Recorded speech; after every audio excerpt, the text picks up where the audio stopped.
This is your WCIA 3 forecast first, sponsored by Matex Heating, Cooling, Plumbing, and Electrical.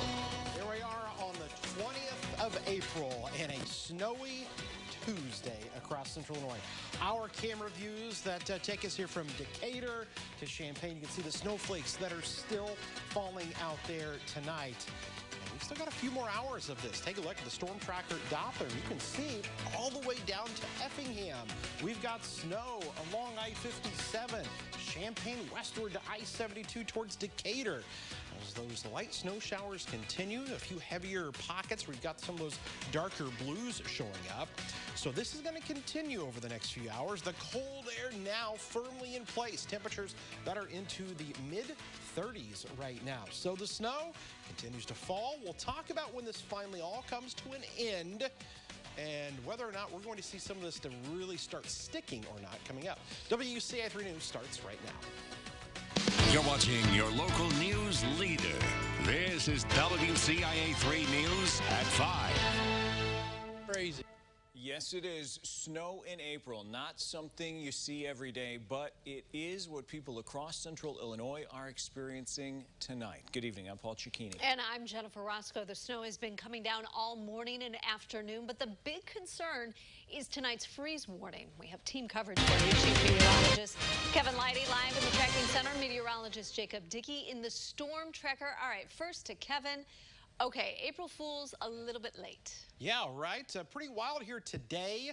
The snow's been coming in for several hours, but here's the good part to this. A lot of this is not sticking to the roads. Take a look. I've got all kinds of traffic cameras showing up here. Let's go ahead and take those full, and you can see all of these cameras that are from Jacksonville to Champaign to Springfield to Decatur and Danville. Notice a lot of wet pavements out there, not sticking to the roads a whole lot, but the snow is falling and it is sticking in other places, grassy surfaces and elevated surfaces. And you can see on the radar here, we've still got a few more hours of this snow that's going to continue.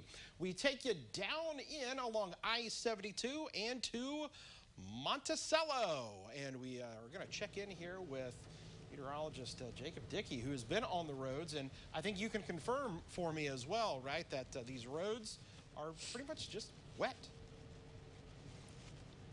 Yeah, you're right about that, Kevin. Roads are wet. It is slushy on the grass, and you see a lot of the snow on the roofs here. We're driving in Monticello right now. Things are fine out there. A lot of folks are surprised to see this late. We are seeing some accumulation on roofs, on top of some cars, and even in front of the storm tracker, getting a little bit of snow there.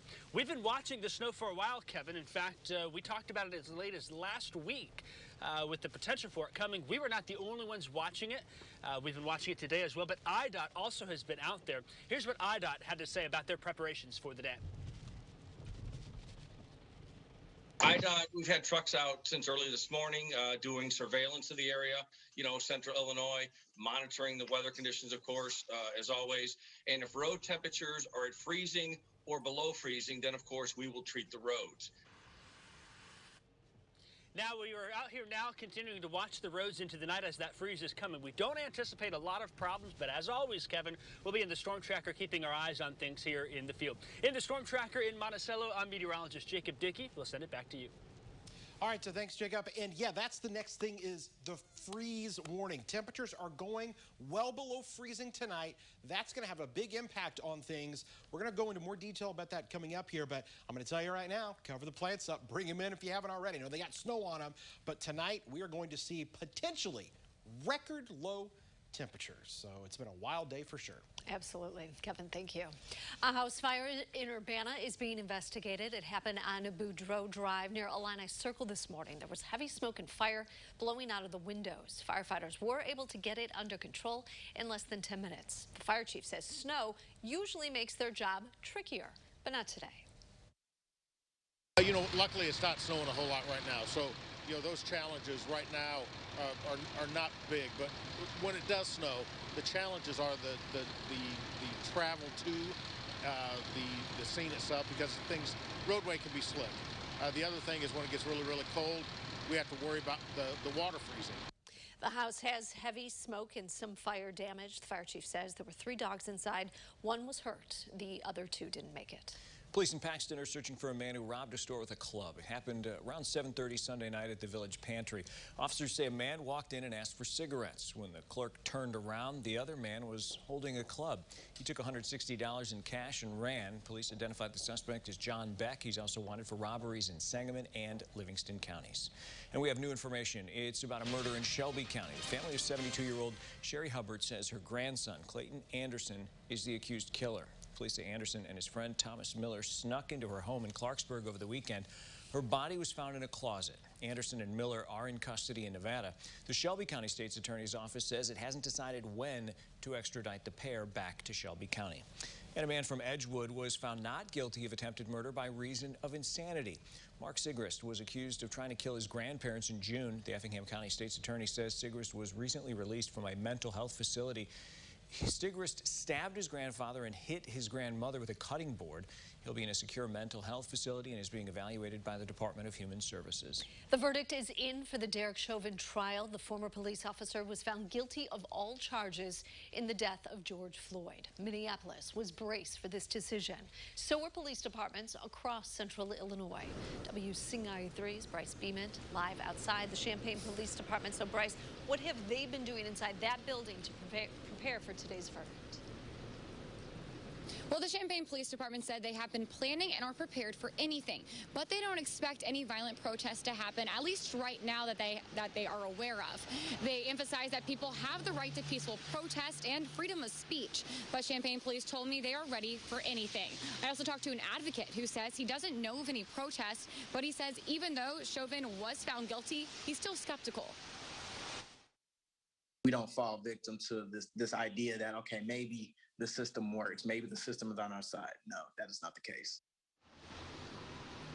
He went on to say he hopes to continue organizing events. Again, police say they are prepared for anything and they aren't expecting much, but I will have an update from other police forces at 6. In Champaign, I'm Bryce Beament, WCIA 3, your local news leader. All right, Bryce, thank you. Governor Pritzker deployed 125 National Guard troops to Chicago to prepare for the verdict. Pritzker had already deployed the National Guard to the state capitol to quell unrest earlier this year and last summer during the protests over Floyd's death. Today, Lieutenant Colonel with the Guard told us, quote, "For security reasons, we don't discuss future plans or operations. We, like most of the citizens of Illinois, are hopeful we will not be needed anywhere." Meantime, a renewed push to end qualified immunity is stalled in Springfield. The legal shield of qualified immunity protects police from facing individual financial liability in court for violating a citizen's constitutional rights. The Black Caucus wanted to end qualified immunity in January, but took it out of that final police reform measure that passed. It is a bill that we're slowing down. It's a very difficult issue, not just here locally in Illinois, all across our country, and of course federal Congress taking this up as well. Not something that members are wanting to sweep under the rug, but we want to take a comprehensive approach. The police reform plan that passed in January includes a new task force to study the issue of qualified immunity. House Democrats plan to wait until the study is complete instead of voting to end qualified immunity right now. Small towns across Illinois are still reeling from a spike in natural gas prices. The winter weather disaster in Texas earlier this year led to power bills jumping by over 500%. Lawmakers in Springfield are meeting now to talk about what can be done to help. WCIA 3's Cole Hankey's live in the capital city. Cole, the state has already tried to help once. What's next? Yeah, that's right. The state made money available for people to help pay off those large utility bills they may have gotten a couple of months ago. But now lawmakers are meeting to see if there's anything further that they can do to help people with that burden. The after effects of these high gas prices are still causing problems for small towns. Westville, Illinois, had to pay 5 times their regular rate for gas prices because of the spike. Representative Mike Marin called this hearing today that is meeting now to discuss other ways the state could step in and help people in these towns get through this hurdle. We're looking for, avenues that we can use for relief for the village and for the residents there. That's first and foremost. And then also, is there any kind of legislative fix that we can do here in Springfield at the Capitol to make sure this kind of thing doesn't happen again?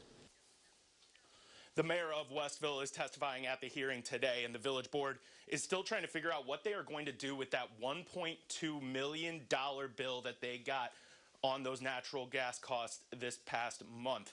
The village board just rejected a proposal to take out $1 million in bonds at their latest meeting, and they're trying to figure out what their next step will be. Paul? All right, Cole, I know as you get more information, you'll share it with us. Thanks. Here's a look at today's COVID numbers statewide. The state's positivity rate is dropping. It's now at 4.5%. The state is reporting more than 2,500 new cases. 9 more people have died. Nearly 27% of the population is now fully vaccinated. A total of 8.2 million shots have been given. Nearly 82,000 of those given yesterday. The daily average is 122,000. 16 and 17-year-olds are now eligible for the vaccine, and the Macon County Health Department wants to make sure they get it. A vaccination clinic is happening tomorrow. This opportunity will be for those who live or work in the county. They'll get the Pfizer vaccine. It's the only one approved for that age. For more information, including times and places, just go to our website. Students do a lot of sitting throughout the day. How a school district is giving them a way to get some steps in. Plus, official election results are in for Champaign County. What that means for the candidates who've been waiting for answers.